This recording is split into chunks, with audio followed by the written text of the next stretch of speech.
Ça y est, l'été touche à sa fin et pour certains, une boule au ventre commence à pointer son nez avec la reprise. Alors pour toutes celles et ceux qui retournent au travail un peu à reculons, je vous recommande chaleureusement, chaudement le parcours Chance, fidèle soutien de Métamorphose. Alors vous savez, Chance, c'est ce bilan de compétences et cette communauté d'entraide qui vous aide à redonner du sens à votre vie professionnelle. En 3 mois seulement, vous allez pouvoir redéfinir vos objectifs, renouer avec ce qui vous anime vraiment et écrire une nouvelle page professionnelle, le tout accompagné de votre coach dédié choisi sur mesure en fonction de votre personnalité. Et le petit plus que j'aime tout particulièrement et qui change tout, c'est la force et la présence de la communauté Chance. C'est un collectif hyper engagé qui est à vos côtés, prêt à échanger, à vous épauler et à vous ouvrir son réseau. En résumé, c'est un vrai accompagnement sur 12 semaines pour changer ce qui doit l'être dans votre travail pour qu'il soit en harmonie avec la personne que vous êtes aujourd'hui. Et en plus, le parcours est 100% finançable grâce à votre compte personnel de formation. Alors les amis, je vous invite à surfer sur l'énergie de la rentrée pour vous mettre en action. Rendez-vous tout de suite sur le site chance.co pour faire le point gratuitement avec un conseiller et changer ce qui ne va pas ou ce qui ne va plus dans votre vie professionnelle.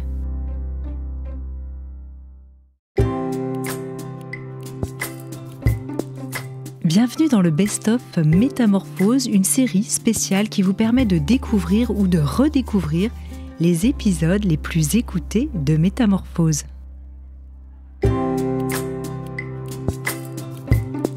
Bonjour et bienvenue dans la saison 2 de Métamorphose, le podcast qui éveille la conscience.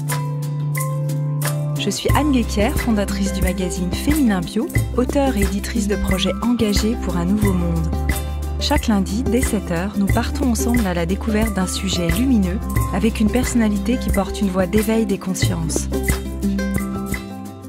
Métamorphose, le podcast qui éveille les consciences.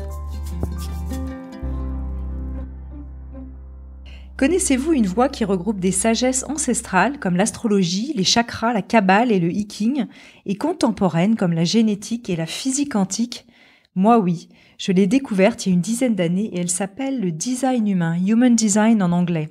Mon invité du jour est un Français, ostéopathe, formé à Maidstone en Angleterre il y a 30 ans et après avoir vécu longtemps en Nouvelle-Zélande, il exerce aujourd'hui dans le Pays Basque où il s'est formé en parallèle de sa pratique au design humain.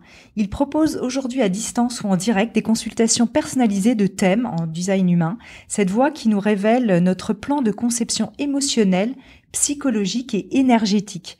Magique, me direz-vous. Alors nous allons explorer ça avec Cyril Touffet. Bonjour Cyril. Bonjour Anne, merci de me recevoir. Je suis absolument ravie. Nous sommes des amis de très longue date et j'ai découvert grâce à toi cette voie du design humain. Alors comment est né ce système de connaissance de soi et par qui ? Dis-nous tout. Déjà le fondateur s'appelle Robert Alan Krakauer qui a changé de nom par la suite. Maintenant il se fait connaître sous le nom de Ra Uru Hu.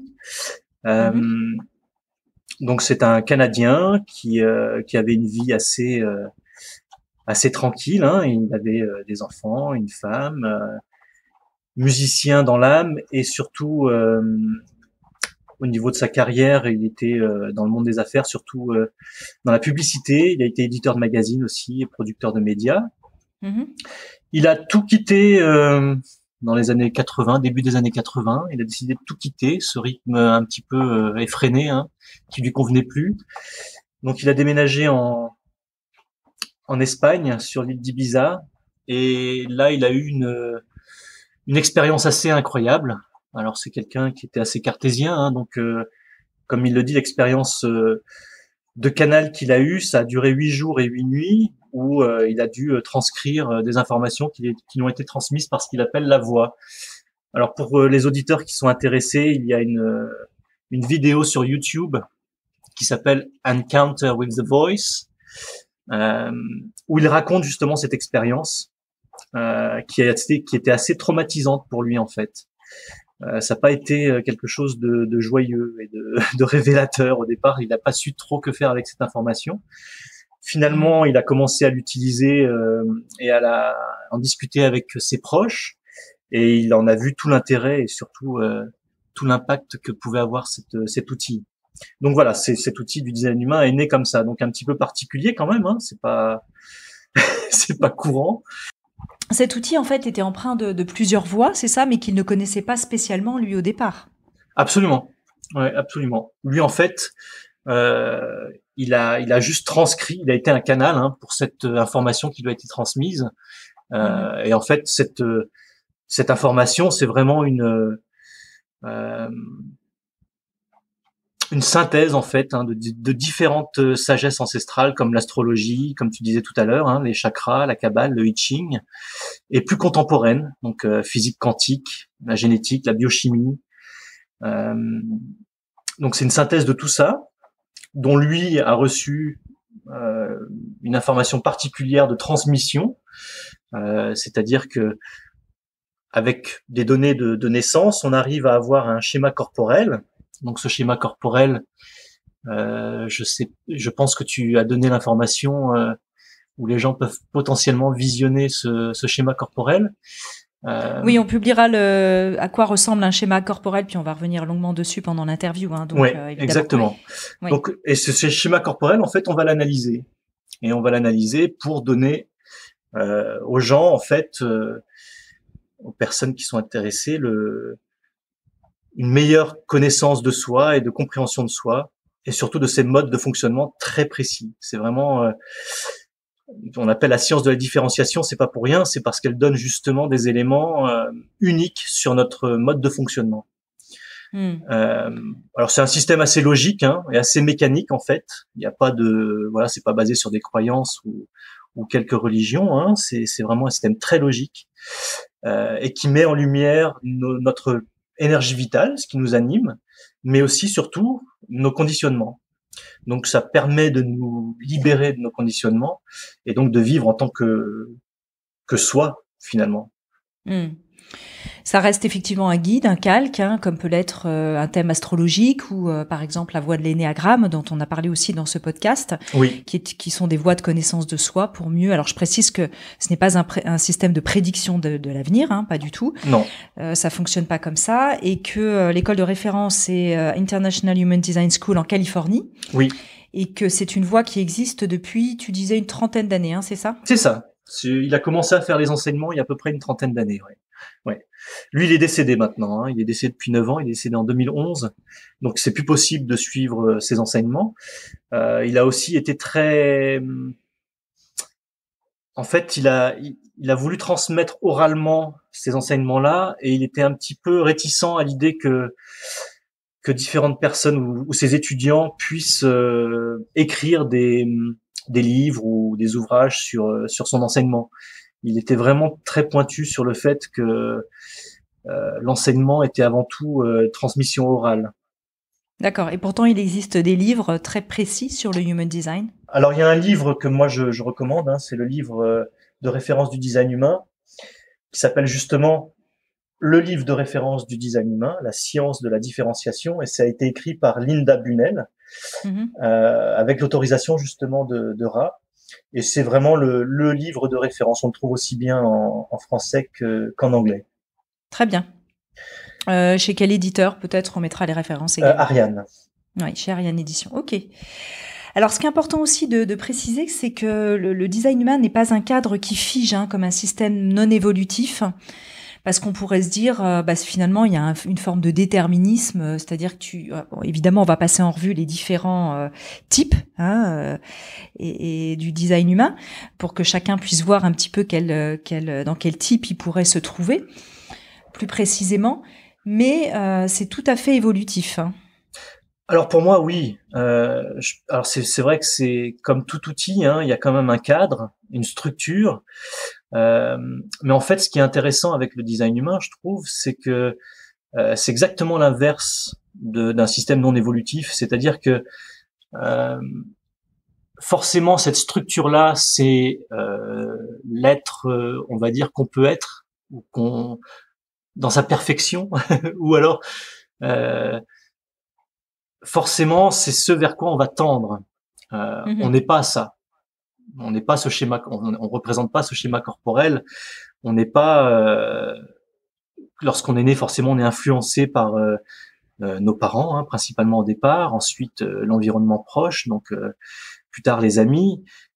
Tout ça nous conditionne, forcément, a un impact sur nous et peut potentiellement inhiber ou réprimer le véritable soi ou la personne qu'on peut devenir. Et justement, le design humain met en évidence ce qu'on peut devenir, en mettant en lumière nos conditionnements, et en les mettant en lumière, forcément, on peut lâcher prise de ces conditionnements et découvrir qui nous sommes véritablement. Donc c'est très évolutif, voilà. C'est très évolutif. Alors au design humain, il y a 4 types qui divisent l'humanité. Il y en a même un 5e, tu vas en parler, qui sont l'expression de notre empreinte génétique un peu spécifique, hein, comme pourrait l'être finalement quelque part le groupe sanguin. Tout à fait, c'est une empreinte génétique, absolument. Ouais. Alors quels sont-ils, Cyril ? Alors oui, en design humain, quand on fait l'analyse en fait du schéma corporel, hein, on commence généralement par ce qu'on appelle les types. Et il y a 4 types, comme tu viens de le dire, principaux, qui sont les générateurs, les manifesteurs, les projecteurs et les réflecteurs. Et il y a une 5e catégorie qui est un mix des générateurs et des manifesteurs et qu'on appelle donc les générateurs-manifesteurs. Alors ces 4 types sont divisés un peu inégalement, c'est-à-dire que les générateurs forment la plus grosse partie avec 70% de la population. Les manifesteurs, eux, c'est à peu près 9% de la population. Les projecteurs représentent 20% et les réflecteurs, un tout petit pourcentage qui est 1%. Donc, ils sont pas nombreux. Oui, c'est un type hyper rare, donc. Très, très rare. Moi, j'ai eu la chance, justement, de suivre l'enseignement d'un réflecteur. C'est un enseignement qui est très, très particulier parce qu'en fait, les réflecteurs n'ont ce qu'on appelle absolument aucune définition. Ce sont des miroirs, en fait. Donc, quand on est en contact avec un réflecteur, on a l'impression d'être devant un miroir. Voilà. Sachant que l'autre est toujours un miroir de nous-mêmes, quel que soit son type, d'une manière générale. Mais là, encore plus. Là, encore plus, absolument. Ouais. C'est ça. Ouais. Alors, est-ce qu'on peut passer en revue ces grands profils ? Tiens, on va commencer par le tien, parce que je sais que tu es, si ça t'ennuie pas, je sais que tu es générateur. Oui, absolument. Hein, donc, les générateurs, tu disais 70% de la population à peu près. Absolument. Donc, en fait, ce qui va être intéressant de savoir si on est générateur, manifesteur, projecteur ou réflecteur, c'est que cela va définir ce qu'on appelle une stratégie d'évolution dans notre environnement, en fait. Donc, pour le générateur, qui est un petit peu surnommé le bâtisseur un petit peu de l'humanité, hein, parce que ce sont des personnes qui ont énormément d'énergie, qui ont beaucoup d'énergie à revendre, peuvent très endurants, peuvent s'atteler à un projet et l'amener à bien et jusqu'au bout, parce que ce sont justement des types qui sont très énergétiques. Leur stratégie à eux, c'est de répondre à leur environnement. Donc, c'est-à-dire que c'est pas forcément à eux d'initier quelque chose, hein, ou un projet, ou une prise de décision. C'est plutôt répondre à leur environnement. C'est-à-dire que si quelqu'un vient vers eux et leur demande un événement, je sais pas, quelque chose de commun, un ami vient vous voir et vous demande est-ce que tu peux m'aider à déménager, le générateur en fait va être en position de répondre oui ou non selon l'énergie qu'il a à ce moment-là. Et donc c'est pas une réponse mentale, c'est pas du tout une réponse mentale, c'est plutôt une réponse même physique. Ça vient vraiment du ventre, ce qu'on appelle une réponse ventrale. Oui. C'est vraiment un ou un. C'est vraiment de cet ordre-là. Ah oui. Et lorsqu'on parle à un générateur, c'est ok ou pas ok, quoi. Exactement. C'est dans mes tripes, quoi. C'est gut feeling, quoi. Exactement. C'est en fait le corps qui donne l'information de j'ai l'énergie pour faire ce que tu me demandes ou je ne l'ai pas. Mais il faut qu'ils soient quelque part, ils sont confrontés à l'environnement qui va quelque part leur poser une question, qu'elle soit directe ou indirecte, hein, parce qu'on Absolument. a aussi des questions indirectes, j'imagine, tous les jours dans notre vie. Ou ça peut même... style, voilà, je me retrouve dans un environnement où il se passe telle situation et comment je réagis par rapport à cette situation. Voilà. Comment mon corps réagit par rapport à cette situation, en fait. Oui. C'est vraiment déconnecter le mental, hein, dans ce cas-là. C'est pas une réponse mentale. C'est pas est-ce que je vais faire plaisir à l'autre, il m'a dépanné l'autre jour, donc là on rentre dans un scénario mental qui n'est absolument pas correct pour le générateur. On est bien d'accord. Le générateur va vraiment avoir besoin de ressentir si il a l'énergie physique pour accomplir ce qui lui est demandé finalement. Tu veux dire que c'est comme ça qu'il fonctionne ou qu'il devrait fonctionner pour être bien avec lui-même? Qu'il devrait Que ce fonctionner soit clair. forcément. Il devrait fonctionner forcément. Ouais. D'accord, c'est ça. Mais son fonctionnement interne est comme ça. Donc beaucoup de générateurs ne le font pas, hein, forcément, parce qu'il y a des conditionnements externes, comme je le disais tout de suite, qui font que voilà, on va plutôt prendre la décision avec notre mental et finalement peut-être se mettre en situation difficile, c'est-à-dire que le jour même on peut se retrouver à aider pour le déménagement en se demandant mais pourquoi je suis venu, quoi, j'ai pas du tout l'énergie pour faire ça aujourd'hui, et finalement arriver à la fin de la journée et être complètement épuisé et pas satisfait. D'accord. Parce que pour le générateur, c'est son cadeau au monde, c'est ça, hein, c'est le travail qu'il apporte en fait, la masse de travail qu'il apporte, c'est son cadeau au monde, et du coup, s'il a bien travaillé dans la journée, s'il a accompli des choses satisfaisantes, il va arriver le soir chez lui et être entièrement satisfait de sa journée et épuisé. En fait, il a besoin d'épuiser toute l'énergie disponible qu'il a dans la journée. C'est comme s'il se levait le matin avec un espèce de quota d'énergie et que à la fin de la journée, si ce quota d'énergie a été épuisé, comme tu le disais, il est satisfait. Enfin, physiquement, il se sent satisfait. C'est absolument, ça, mais surtout de répondre à des choses qui lui conviennent aussi. Tu vois, c'est pas de s'embarquer dans n'importe quel projet à tout prix. S'il s'embarque dans un projet alors que tout son être, tout son corps lui dit non, et qu'il s'engage quand même par pression, ça va être plutôt l'inverse. Il va plutôt avoir moins d'énergie à la fin de la journée, d'accord, mais ça va être plutôt une sensation de frustration plutôt que de satisfaction. Qu'est-ce qu'il y a d'autre de caractéristiques chez le générateur? Parce qu'on parle quand même de 70%, donc là, dans celles et ceux qui nous écoutent. Oui. La majorité des gens, oui. Voilà, la majorité des gens est vraiment dans ce type. Alors, d'autres un peu caractéristiques de ce générateur, comment est-ce qu'on les reconnaît pour se dire « Ah bah tiens, ça c'est clair, ça c'est moi, ou ça c'est mon conjoint, ou ça c'est un tel que je connais dans mon cercle proche. » Voilà. Alors, comme je disais, c'est vraiment la chose la plus remarquable, c'est leur capacité à faire. Donc, c'est des gens qui ont une énergie débordante, absolument débordante. Ils sont toujours actifs, ils sont toujours en train de faire quelque chose. Très difficile pour eux de rester assis à rien faire. Ils tiennent pas en place, quoi. Ils tiennent pas en place. Une grande résistance, donc beaucoup d'endurance à l'effort. J'imagine que dans les sportifs, on en retrouve beaucoup. Oui, évidemment. Alors, ce qui est intéressant, justement, c'est intéressant que tu dises ça parce que je me suis déjà posé la question, justement, chez les sportifs qui se blessaient à répétition, hein, tu vois, la récurrence des blessures chez certains sportifs, et je me demandais justement si c'était pas lié au fait qu'ils ne soient pas générateurs, qu'ils soient plutôt un type plutôt non énergétique, hein, comme le projecteur ou le réflecteur. Et du coup, pas cette capacité à être dans la résistance et l'endurance, donc des blessures à répétition. Alors je sais bien qu'il n'y a pas que ça comme explication forcément, hein, mais ça pourrait en être une. Intéressant à explorer en tout cas, oui. Ouais.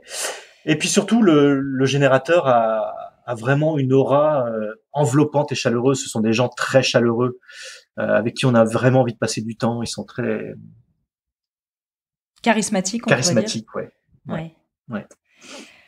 Ok, donc ça c'est sympa. Si on se reconnaît générateur, alors attention, parce qu'après on va parler aussi des générateurs manifesteurs, et comme ils ont évidemment du générateur aussi en eux, ils peuvent se reconnaître dans ce type, mais ils sont pas complètement ça. Donc restez bien avec nous pour entendre ensuite le profil des générateurs manifesteurs, mais peut-être avant, on va parler d'abord des manifesteurs, si tu veux bien. Oui, alors les manifesteurs, c'est un petit peu l'inverse du générateur en termes d'aura. Donc, quand je parle d'aura, c'est l'énergie qui se dégage de notre être, hein, finalement. Donc pour le générateur, c'est une aura, comme je disais, enveloppante et chaleureuse, alors que pour le manifesteur, c'est plutôt l'inverse. C'est une aura qui est assez fermée et voire même repoussante. Donc on peut déjà reconnaître un manifesteur en ça quelque part. Si on rentre en contact avec quelqu'un et puis qu'on se dit oh là là, il y a pas une approche facile, on sent même plutôt une répulsion, on va dire. Hein. Mhm. On peut se douter que on a affaire à un manifesteur. Hein. Euh, Par contre, les manifesteurs, 9% de la population, hein, on a dit, hein, ouais, là. 9% de la population, ouais, ouais. Alors ce sont des gens qui ont une capacité d'agir avec indépendance qui est énorme et d'entreprendre justement. Eux, ce sont les initiateurs par contre. C'est eux qui vont initier des projets, qui vont initier l'action, qui vont influencer les autres à justement à démarrer un projet. Ce sont des personnes qui aiment la solitude, qui retrouvent qui retrouvent la paix dans le fait de créer ce qu'ils désirent. Ils ont beaucoup de difficultés à comprendre pourquoi les autres s'occupent de ce qu'ils font. Encore Hmm. moins pourquoi ces personnes voudraient leur résister ou les contrôler finalement. Euh, ils sont vraiment autosuffisants, indépendants, et ils ont tendance à considérer un peu les autres comme étranges, voire passéistes, un peu coincés. Euh, L'impression de devoir attendre que Et- les autres arrivent à leur niveau aussi. Voilà, il y a une espèce de hauteur, de distance qui se fait, mais qui est hmm. complètement naturelle. Hein, c'est pas du tout. En Oui, design c'est humain, pas. faut qu'on s'entende bien. Il n'y a pas de bien et de mal. Il n'y a pas de. Voilà, c'est pas du tout la notion. C'est qu'on a tous un rôle à jouer et ce rôle est différent selon les types que nous avons. Ils sont pas, de ce que j'entends, sont des personnes qui sont pas du tout influençables en fait. C'est-à-dire qu'ils suivent un peu c'est un capitaine de bateau quoi. C'est-à-dire qu'il suit Absolument. son truc et quelque part c'est lui qui décide. C'est cette personne qui décide. Ça vient de lui Oui. et ce n'est pas l'influence du monde qui va leur faire prendre des décisions. Voilà. C'est ça. Alors la difficulté avec ça, c'est que ils sont tellement là-dedans que finalement, des fois, ils oublient d'en informer les autres. C'est-à-dire que s'ils prennent une décision qui a un impact potentiellement sur les autres et Hmm. qu'ils ne les informent pas de ce changement de cette initiative qu'ils prennent, euh, les autres vont être un petit peu pris sur le qui-vive et du coup être dans la résistance quoi. Et c'est ça tout le challenge en fait du manifesteur, c'est d'informer les autres de leur prise de décision Oui. pour Parce éviter qu'effectivement, justement. Ouais, ouais, un manifesteur qui vivra avec un générateur, c'est pas forcément évident parce qu'il déroule lui son truc et le générateur qui lui a besoin d'avoir cette information, il l'a pas forcément. exactement. Ouais, tout à fait. Et c'est pour fluidifier encore une fois les relations et la communication entre les êtres, c'est vraiment le challenge du manifesteur, c'est ça, c'est d'informer tout simplement. Hmm. Parfait. Alors, de toute façon, on y reviendra puisqu'on va parler, je l'ai dit, des générateurs manifesteurs. Les projecteurs, qui sont quand même plus nombreux, 20% de la population, leur cadeau au monde serait de comprendre et d'être un guide pour les autres. C'est Alors exactement ça. moi, j'en ai une comme ça dans mon entourage. D'accord. Eh oui, oui, oui, oui, oui. Une Euh, de mes filles, voilà. c'est ça. Alors oui, les projecteurs, en effet. Alors là, on va dans les êtres qu'on appelle non énergétiques, c'est-à-dire qui n'ont pas une énergie débordante comme peuvent l'avoir les générateurs. Le manifesteur a une certaine énergie, mais qui est pas forcément motrice, on va dire, alors que le générateur, c'est constant. Le projecteur et le réflecteur, ce sont des êtres non énergétiques, donc qui n'ont pas l'énergie débordante, qui n'ont pas la capacité de faire et de maintenir un projet comme peuvent le faire les générateurs, mais c'est pas leur rôle de toute façon. Leur rôle à eux, comme tu le dis, c'est vraiment d'apporter de la lumière, de guider les autres lorsqu'ils rencontrent un obstacle. Donc, cas classique, hein, on peut dire un manifesteur arrive, initie un projet, le générateur répond, dit oui, ok, moi je suis partant, donc exécute ce projet, rencontre un obstacle. Là, le projecteur, bah, ça veut bien dire ce que ça veut dire, hein, rentre en jeu et met la lumière sur la difficulté de l'obstacle et trouve une solution à partager avec le générateur qui va le faire avancer à nouveau. Parfait. Là, c'est la triade impeccable. Voilà, exactement. Chacun est dans son rôle, quelque Tout part. à fait, ouais, mais c'est ça, hein, En collaboratif, oui. Tout à fait, exactement. C'est vraiment pour fluidifier les échanges et que chacun soit à sa place et bien à sa place. Et là, du coup, les échanges sont beaucoup plus fluides et les choses se font beaucoup plus naturellement. Donc c'est ça, hein, ce sont des guides pour les autres. Ce sont de très bons diplomates. Ce sont des personnes qui cherchent justement, qui cherchent beaucoup d'outils ou de systèmes qui les aident à comprendre, qui leur aident à comprendre les autres justement. Donc ce genre d'outil peut les intéresser. On retrouve par exemple quel type de profil, tiens, dans les métiers chez les projecteurs, des thérapeutes justement potentiellement. Potentiellement thérapeutes, oui. Comme je viens de le dire, hein, des diplomates. Donc oui. Ça peut être des médiateurs, des gens qui sont là pour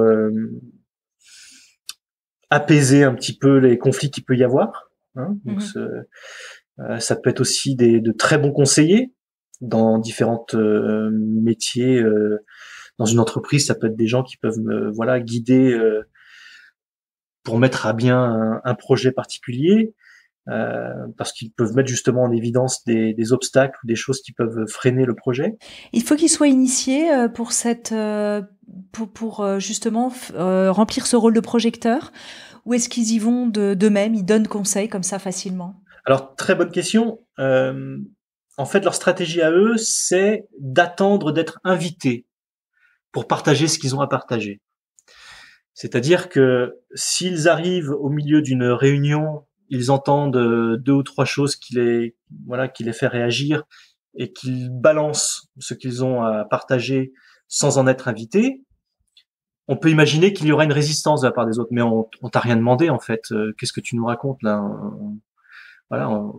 Alors que s'il est reconnu pour ses qualités justement et qu'il est invité à les partager, là ça va être beaucoup plus fluide.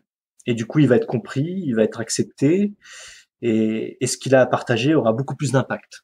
Forcément, quand quelqu'un est demandant, il est forcément beaucoup plus à l'écoute de ce qu'il y a à changer ou à améliorer que quelqu'un qui ne demande rien. Bien sûr. Donc c'est vrai que quand tu donnais cet exemple de la diplomatie, on va demander à un diplomate ou à un thérapeute ou à un coach de répondre à sa problématique. Donc là, il y a clairement une demande. Exactement. Là, dans un cas comme ça, c'est parfait. Exactement. Ouais. Très bien. Ou dans un rôle où il est déjà en position de leader, où on va venir lui demander la réponse. C'est ça. On reconnaît ses qualités, on reconnaît ses connaissances. Du coup, on l'invite à partager ses connaissances et ses qualités. D'accord.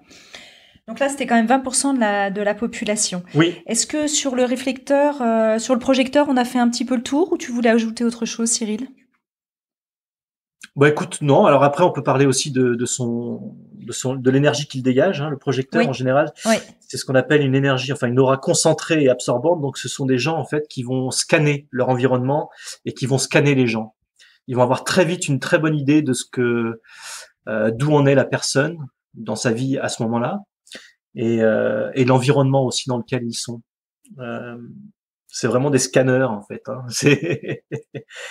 Ils ont cette capacité-là. Ils ont une vision macro et micro tout de suite des enjeux. Oui, tout à fait. Chez l'autre et dans le collectif aussi. Absolument. Oui. Ouais. Bah c'est leur qualité, c'est ça. Hein, c'est de reconnaître les talents et les dons des autres et de les rassembler en fait. Excellent. Alors, les réflecteurs, 1% de la population, ce type rare que toi tu as rencontré chez ton formateur, Dirk. Oui. Je crois qu'il y a une célébrité qui était réflecteur. Est-ce qu'on peut le dire? Est-ce qu'on peut donner, par exemple, un profil de quelqu'un de célèbre, ou c'est pas forcément utile? Oh, écoute, on peut s'amuser à ça si tu veux. Hein. Oui. Alors, par contre, en réflecteur, forcément, il y en a moins. Donc, des connus, il y a Richard Burton, Sandra Bullock, H.G. Wells aussi, Yul Brynner. Voilà, c'est des gens qui étaient des réflecteurs. Bon, je sais pas si ça en dit trop. Moi, je connais pas personnellement ces personnes, donc je peux pas vraiment commenter sur si c'est vraiment pertinent pour eux ou pas. Mais Voilà, c'était juste pour donner une idée de Bon, comme ils sont plus réflecteurs. rares, c'était peut-être amusant, voilà, de donner quelques noms. Oui, ouais, voilà. Effectivement. Alors oui, parce qu'en fait, les réflecteurs sont, donc comme je le disais, hein, ce sont des miroirs en fait. En design humain, on dit qu'ils n'ont pas de définition. Donc quand on regarde un schéma corporel, on voit des zones qui sont colorées. Chez eux, il y a aucune des formes sur le schéma corporel n'est colorée. Donc ils n'ont pas d'énergie vitale entre guillemets qui anime différentes parties de leur être. Donc en fait, ce sont des miroirs. En contact avec les autres, ce sont des miroirs. Donc ils sont constamment en train d'échantillonner les autres. Voilà, ils ont une aura qu'on appelle échantillonnante en fait. Ils ont cette capacité à vraiment, par contre, avoir une vision très précise d'où en est l'autre, mais vraiment dans le détail. Là, on n'est plus projecteur qui a une vue un peu plus d'ensemble, on va dire. Là, le réflecteur, c'est très précis. Il a vraiment une idée très précise d'où en est la personne, où en est la personne dans sa vie actuellement, et, euh, et donc une capacité à refléter justement les dysfonctionnements de cette personne potentielle, hein, et donc de l'aider au mieux. De dire, bah voilà, là, moi, je sens qu'il y a ça qui va pas chez toi maintenant. Je pense que c'est là-dessus que tu peux travailler.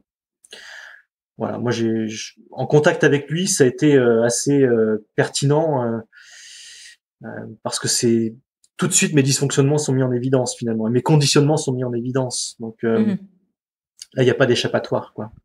Oui, mais c'est intéressant. Et comment ils se comportent ces gens-là au quotidien du coup, comme ils n'ont pas leur schéma n'est pas défini, leur Ouais, centre, c'est aucun compliqué centre. pour eux, hein. C'est très compliqué. Ils peuvent pas passer trop de temps avec les autres en fait, sinon ils sont complètement conditionnés. Ils sont absorbés, quoi. Oui, oui, tout à fait, ouais, ouais, tout à fait. Et puis aussi, euh, c'est épuisant. C'est épuisant parce que c'est échantillonner les autres est finalement très drainant, hein, énergétiquement. Surtout que ce sont pas des êtres énergétiques à la base, donc ils ont besoin de passer beaucoup de temps seuls. Ce sont des gens donc qui répondent énormément à l'action de la Lune. Pour eux, en fait, la stratégie, c'est d'attendre un cycle lunaire avant de prendre des décisions. Donc, ça peut être très long.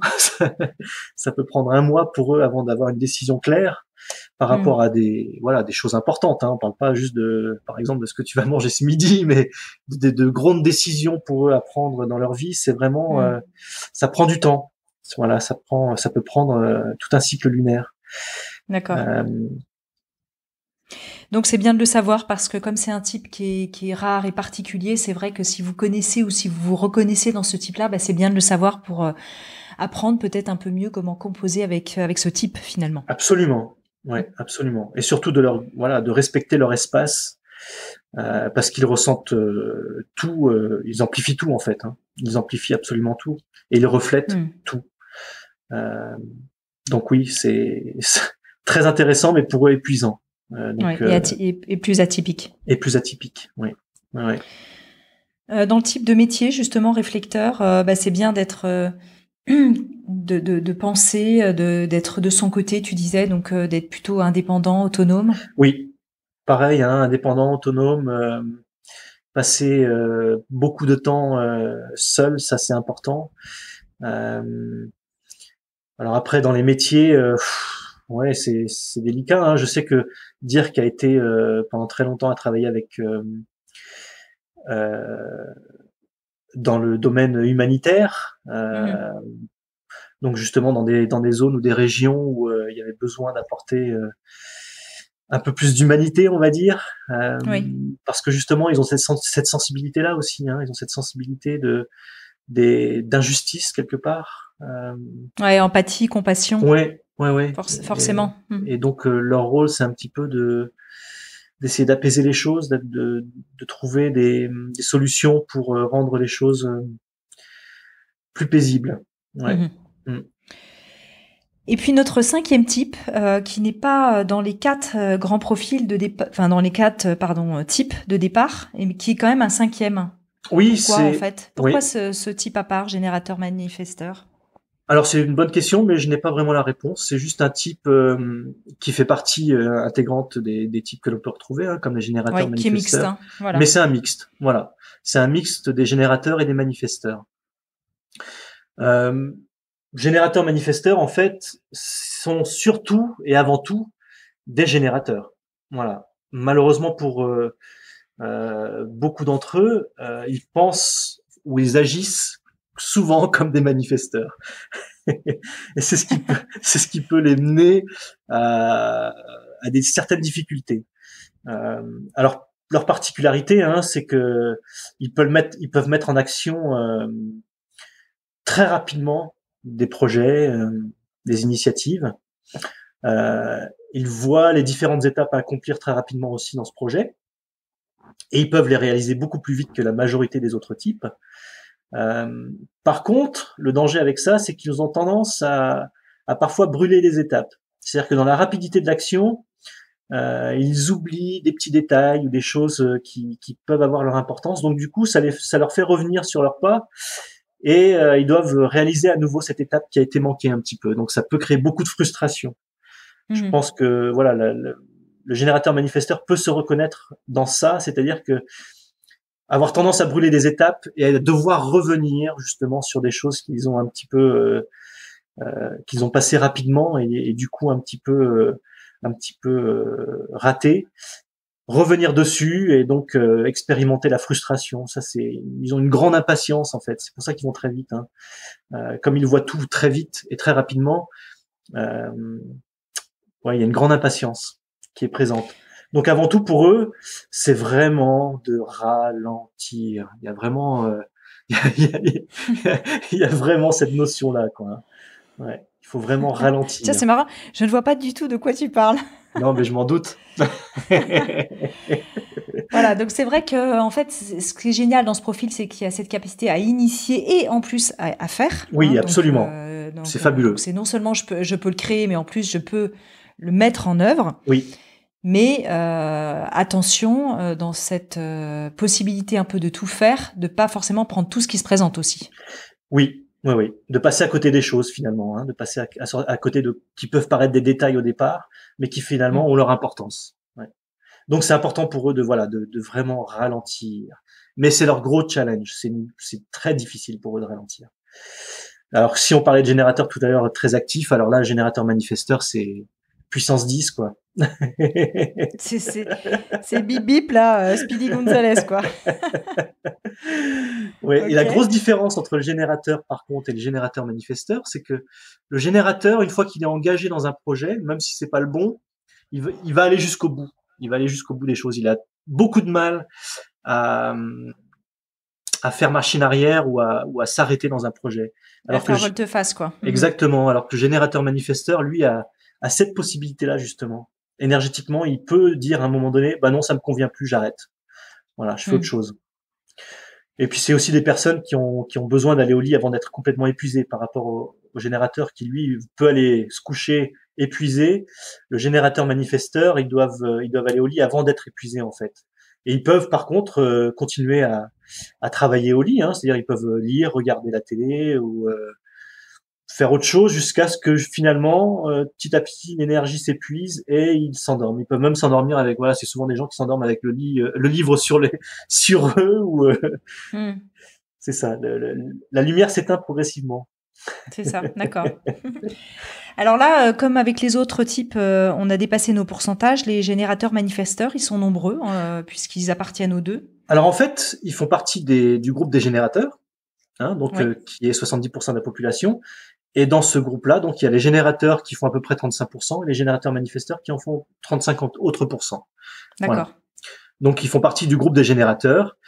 Et dans ce groupe-là, donc il y a le sous-groupe générateur manifesteur qui fait partie dont 35% de la population en est la représentation. Voilà. D'accord. Donc là, on peut imaginer qu'on retrouve quand même de grands leaders parce que non seulement ils initient les idées, mais ils les mettent en œuvre dans les Absolument. types de métiers, Ouais, puisqu'on ouais. était un peu là-dedans tout à l'heure. Tout à fait. Ouais, oui. Absolument. Là, j'ai pas d'exemple précis à te donner Non, mais bon, voilà, on voit le de type de profil. Est-ce personnalité, que... hein, mais Ouais. oui, ce sont des Ce sont vraiment là, on parle vraiment de, comme tu disais tout à l'heure, hein, d'initiateurs, mais en plus de gens qui sont capables de faire aussi, hein, et d'être endurants. Donc, des leaders, absolument. Ouais. Autre chose à rajouter sur ce profil ou après on rentre un petit peu dans le détail. Alors on va pas rentrer dans la technique effectivement des différents centres, hein, parce qu'après ça c'est aussi le travail de l'accompagnement, de la cartographie du thème d'un design humain. Comment on dit d'ailleurs? On dit un thème, une cartographie. Alors on parle de schéma corporel. De schéma corporel, ouais, c'est ouais. ça. Quand on approfondit lors d'une séance ou d'une consultation. On analyse toi, le schéma exemple, corporel, oui. Voilà. Donc alors, est-ce que tu as fini sur les générateurs manifesteurs ou tu oui, voulais écoute, ajouter autre chose? Non, écoute, on a fait le tour. Je pense qu'on a fait le tour. Il me semble. Alors ensuite, dans ces types, on peut définir effectivement des profils plus précis et des autorités intérieures. Alors je sais pas si ça vaut le coup qu'on rentre dans chacun, on va pas rentrer dedans. Mais ça permet d'affiner chaque type, hein, parce qu'évidemment, là, on a défini ces 5 grands types. Oui. Évidemment qu'après, chaque personne a des particularités qui vont permettre d'affiner, et même d'aller très très loin en design humain sur notre fonctionnement. Est-ce que tu pourrais donner, par exemple, peut-être dans ces schémas, quelques exemples, par exemple ton profil, si tu as envie, oui. de type de fonctionnement. Ça serait assez parlant, je pense. Alors oui, il y a plusieurs choses dans ce que tu viens de dire. C'est que donc chaque type, hein, de ce qu'on vient de dire, chaque type, donc les types, ce sont les manifesteurs, générateurs, projecteurs, réflecteurs, déterminent une stratégie. Hein, et la stratégie, c'est la façon dont ils vont interagir avec leur environnement. Donc pour le générateur, c'est comme je disais tout à l'heure, c'est répondre à son environnement. Pour le projecteur, ça va être d'attendre l'invitation. Donc voilà, ça détermine une stratégie. Ensuite, dans la prise de décision, on va avoir ce qu'on appelle l'autorité. Donc notre autorité intérieure va définir la façon dont on va prendre les décisions, ou les décisions qui vont être correctes pour nous. Alors je m'explique. Pour, par exemple, un générateur qui a une autorité intérieure émotionnelle, c'est son autorité émotionnelle qui va définir la façon dont il va prendre une décision. Donc pour une autorité émotionnelle, on a ce que l'on appelle une vague émotionnelle. Lorsqu'on a des émotions constantes qui montent et qui descendent, voilà, ça forme ce qu'on appelle des vagues qui vont être constantes et tout le temps présentes. Donc on va passer comme du s'il haut était au un bas. peu, entre guillemets, lui spécifiquement, si je reformule, un peu dirigé par ses émotions. Enfin, dirigé. C'est très important. Alors on peut les l'être. émotions sont très importantes. On peut l'être. On peut être dirigé par ses émotions. Si on les laisse nous envahir et nous submerger, on peut agir sur ces émotions-là. Oui, absolument. Oui, oui. C'est-à-dire que c'est une énergie, qui est constante chez cette personne-là. Voilà. Dans son design, voilà, ces émotions qui sont comme ça fluctuantes sont très importantes. Oui. Tout à fait. Et vont déterminer la façon dont cette personne va prendre des décisions. C'est-à-dire que si elle prend des décisions dans l'instant présent, elle n'aura qu'une partie finalement de la vérité. Elle n'aura pas ce qu'on peut appeler toute la vérité sur l'événement. Par exemple, si elle arrive devant, je sais pas, elle a un projet d'acheter une maison, elle se retrouve devant une maison, elle a un gros coup de cœur, donc une réaction émotionnelle très vive et très très enthousiasmante. Si elle s'arrête à ça, oui, elle va aller acheter la maison et finalement va peut-être se rendre compte qu'elle a oublié certaines choses, qu'elle a passé à côté de certaines choses. Alors que si elle laisse faire sa vague, elle va se rendre compte justement qu'il y a des aspects de la maison qui sont moins bien. Donc avoir une vue plus globale et à attendre surtout le moment où il y aura plus de clarté. Les émotions seront un petit peu plus neutres et il y aura une forme de clarté par rapport à la prise de décision. Donc ça, c'est une autorité intérieure émotionnelle. Par Absolument. exemple, un autre type égo, quelqu'un qui serait plus dans une définition avec l'ego en highlights, on pourrait dire, enfin en tout cas important pour lui. Alors là, c'est autre chose. En plus, en termes de hiérarchie, l'ego, c'est vraiment le dernier thème, hein, en termes de prise de décision. Moi, je préfère parler principalement parce que là, on peut perdre un peu les gens, je pense. On va plutôt parler du sacral, l'autorité sacrale. Pour le générateur, c'est par contre une réponse très claire dans le moment. C'est-à-dire que ça va être oui, non ou je ne sais pas. Et c'est OK de ne pas savoir aussi, hein. Si on n'a pas la réponse immédiate, faut pas se sentir forcé à donner absolument une réponse oui ou non. C'est là où peut être le danger, justement. Mais pour l'autorité sacrale, c'est ça. C'est qu'ils ont, dans l'instant présent, la possibilité de dire oui ou non. Et c'est vraiment une réponse, comme on disait tout à l'heure, hein, c'est une réponse physique, ventrale, c'est ou C'est vraiment de l'ordre du son presque. C'est même pas... pour les générateurs manifesteurs, cette autorité sacrale va être même dans le sens du mouvement. C'est-à-dire que si on leur demande est-ce que tu veux venir faire une randonnée, si le corps a l'énergie pour le faire, ils vont déjà être à la porte, voilà, et prêts à partir. C'est dans le mouvement en fait. Pour le générateur, c'est plus dans le son, voilà, dans une réponse presque gutturale, quoi. C'est Il entend ça. Voilà, c'est ça exactement. Et donc là, pour eux, c'est correct. Donc l'autorité sacrale leur permet d'avoir la réponse dans l'instant présent. Oui, non, et c'est OK aussi de dire je ne sais pas, j'ai pas la réponse tout de suite. Et si ça doit se faire, l'occasion se représentera pour eux de pouvoir répondre à nouveau oui ou non, ou encore peut-être je ne sais pas. Après, on peut parler aussi de l'autorité de la rate. L'autorité de la rate, c'est encore plus précis que ça, c'est-à-dire que c'est des gens qui ont la réponse immédiate, mais c'est plus intuitif et beaucoup plus subtil. C'est-à-dire qu'il faut vraiment qu'ils soient à l'écoute de leur corps dans son entier, parce que c'est tous les sens qui sont en éveil et qui leur donnent des indices sur l'environnement, si c'est un bon environnement pour eux, si la personne avec qui ils communiquent est une personne qui est bonne pour eux ou qui est potentiellement productive ou fertile dans l'échange.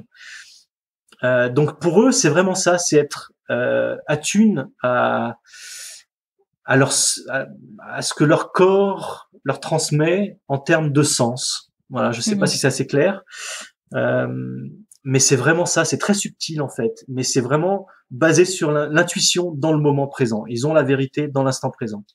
Alors la vérité dans l'instant présent ne veut pas dire qu'elle est vraie justement 2 ou 3 heures après, hein. Ça peut changer très vite chez eux. D'accord. Ouais. Alors justement, toute cette analyse du schéma corporel qui donne ces outils pour comprendre la stratégie de notre type, en écoutant justement l'autorité intérieure, ça donne accès à notre chemin de vie. Et donc c'est ça qu'on étudie dans une consultation en Human Design, c'est vraiment pouvoir accompagner les personnes à mieux se connaître. Absolument. Pour moi, l'outil du design humain, en fait, ça donne vraiment la possibilité de découvrir notre être authentique afin de comprendre et d'accepter qui nous sommes. Ça va vraiment très précisément dans nos modes de fonctionnement. On se reconnaît. Enfin, moi, je me suis reconnu quand je suis rentré en contact avec cet outil. Je me suis vraiment reconnu dans ce qui m'était dit. On peut vraiment laisser tomber certains conditionnements. Alors, je dis pas que c'est miraculeux, hein, ça arrive pas du jour au lendemain. C'est toujours pareil. Ça ne reste qu'un outil. C'est à nous de l'expérimenter, c'est à nous de l'essayer, de le mettre en pratique. Ça, c'est quelque chose que Ra, justement, le fondateur de cet outil, a vraiment mis en avant. C'est que ça ne sert strictement à rien. Donc, ça peut être juste une gymnastique mentale si on le laisse à ça. Mais faut l'expérimenter. Il faut vraiment expérimenter avec. Voilà, c'est tout ce que je peux mettre en avant sur cet outil, c'est que il y a beaucoup d'informations, il y a énormément d'informations. Mais après, il faut essayer de lâcher cette information et mettre en pratique et expérimenter avec les informations qui nous ont été données, quoi. Il y a que là qu'on peut voir si ça fonctionne pour nous ou pas. Ouais, et puis le thérapeute est là pour guider sur les informations aussi les plus importantes au départ, j'imagine. Absolument. Toi, ça t'a vraiment changé les choses dans ta vie de tous les jours, dans ta vie de couple aussi, dans le travail, parce que c'est un outil qui est également utilisé aujourd'hui en entreprise, dans la vie de famille, pour mieux comprendre les différents membres aussi de la famille. Tout à fait. En fait, c'est ça, hein, le but du design humain, c'est donc, comme on vient de le dire, c'est forcément d'avoir une meilleure connaissance de soi. Et quand on a une meilleure connaissance de soi, on peut relâcher finalement certains conditionnements qui nous amènent à potentiellement des relations conflictuelles. Hein. Ça fluidifie finalement l'échange avec l'autre. Donc dans un milieu familial, c'est énorme. Pour moi, ça m'a permis justement de mieux comprendre ma partenaire, de mieux comprendre mes enfants, et donc de les accompagner au mieux, et aussi d'avoir des échanges beaucoup plus productifs et fertiles plutôt que des échanges conflictuels qui n'amènent à rien. ou juste à la friction et Oui. et à l'isolement finalement, Mhm. à la rancœur. Hein. Donc oui, ça fluidifie les échanges. Pour moi, ça c'est arrivé à un moment dans ma vie justement où je tournais un petit peu en rond avec mes émotions. Je suis émotionnellement défini, ce qu'on appelle défini, donc je porte l'énergie émotionnelle constamment en moi, et donc j'ai ces vagues qui montent et qui descendent. Alors forcément, j'essayais d'interpréter ces sautes d'humeur, on peut appeler, hein, au quotidien, c'est-à-dire que je pouvais me sentir plutôt mélancolique et triste, sans avoir de raison particulière ce jour-là. C'est-à-dire qu'au contraire, dans ma vie, tout était plutôt positif et plutôt joyeux, mais émotionnellement, plutôt se sentir triste. Donc il n'y avait pas de corrélation finalement entre ce que je vivais dans l'instant présent émotionnellement et ce qui se passait dans ma vie en termes plus général de professionnellement ou même dans mon couple. Hein. Oui. Donc c'était assez perturbateur parce que forcément, en essayant et en cherchant d'analyser pourquoi, je ne trouvais jamais la réponse. Et en fait, quand j'ai compris que que j'avais pas la vérité dans l'instant présent avec l'énergie émotionnelle, c'est finalement d'accepter cette vague pour ce qu'elle est, d'accepter l'émotion que je ressentais, de la laisser me traverser, mais de pas forcément m'identifier à juste cette émotion-là, et de laisser la journée passer avec les émotions qui me traversent, sans forcément essayer de les analyser à ce moment-là. Et d'avoir justement la confiance qu'à un moment donné, il y aura une forme de clarté. Et cette forme de clarté est très précieuse. Ça, c'est quand ces moments-là arrivent, c'est vraiment des moments qu'il faut chérir parce que la clarté n'est pas tout le temps présente. Autant on veut alors justement, c'est là où on peut tomber justement dans des addictions. Hein. On peut vite tomber dans des choses qui on pense peuvent nous maintenir dans cet état de d'élation ou voire même d'hystérie. Hein. Oui. Mais c'est un leurre finalement, toutes ces addictions. C'est intéressant de le savoir. Ouais, toutes ces addictions finalement ne nous maintiennent pas dans cet état d'élation. Au contraire, vont même amplifier les états plutôt bas et dépressifs aussi. Donc peuvent potentiellement augmenter et amplifier nos états d'âme, quoi. Donc quand c'est joyeux, c'est chouette, mais quand c'est pas joyeux, c'est encore plus profond. Parfait. Écoute, c'est absolument passionnant. Cyril Touffet, merci infiniment pour ce temps passé avec nous et cette exploration du design humain. Alors, je rappelle que tu exerces comme ostéopathe dans le Pays Basque. Tu es près de quelle ville dans le Pays Basque? C'est large. Alors, je suis sur Anglette, qui est très proche de Bayonne et de Biarritz. Hein. C'est parfait. Une agglomération qui comprend ces 3 communes. Voilà. Voilà, donc ça, c'est pour du direct. Alors, tu fais aussi des consultations de Human Design en direct, mais aussi tu réalises des thèmes par Zoom ou par Skype ou par tout type de moyens Internet à distance. Tu es bilingue aussi, donc tu les fais également en anglais. Absolument. Alors, c'est vraiment un très joli cadeau essentiel à offrir ou à s'offrir pour avancer dans la connaissance de soi et son chemin de vie sur le plan émotionnel, psychologique et énergétique. On l'a bien compris. Je peux que recommander vivement de tester ou en tout cas de faire des séances pour explorer cette voie qui est aussi très systémique, hein, puisqu'on parlait de la famille, de l'entreprise. Moi-même ayant exploré cette voie personnellement. Voilà, merci beaucoup Cyril Touffet. Écoute, merci Anne de m'avoir donné ce temps pour expliquer justement et pour mettre en avant cet outil. Alors pour moi, avec plaisir. Pour moi, la raison de vie sur cette planète, c'est vraiment de mieux vivre avec soi-même et avec les autres. Et d'ailleurs, je voulais prendre cette opportunité pour te remercier parce que ton travail justement apporte des outils vastes et variés. Avec ton podcast, tu apportes tous ces outils-là qui amènent potentiellement justement une prise de conscience sur soi et sur son environnement. Donc merci à toi de participer à l'éveil de l'humanité. Merci beaucoup Cyril. Alors on peut te retrouver sur ta page Facebook Design Humain pour soit prendre un rendez-vous, soit avoir plus d'informations sur le design humain. On publiera aussi les schémas corporels dont on a parlé. Et puis par mail ostéotouffet avec 2F @gmail.com. Et on peut retrouver évidemment toutes ces informations sur les différentes plateformes de podcast. Bonne journée à toutes et à tous. Merci. Merci, au revoir. Merci de nous avoir écoutés. Découvrez en avant-première la personnalité de la semaine sur le compte Instagram Métamorphose Podcast.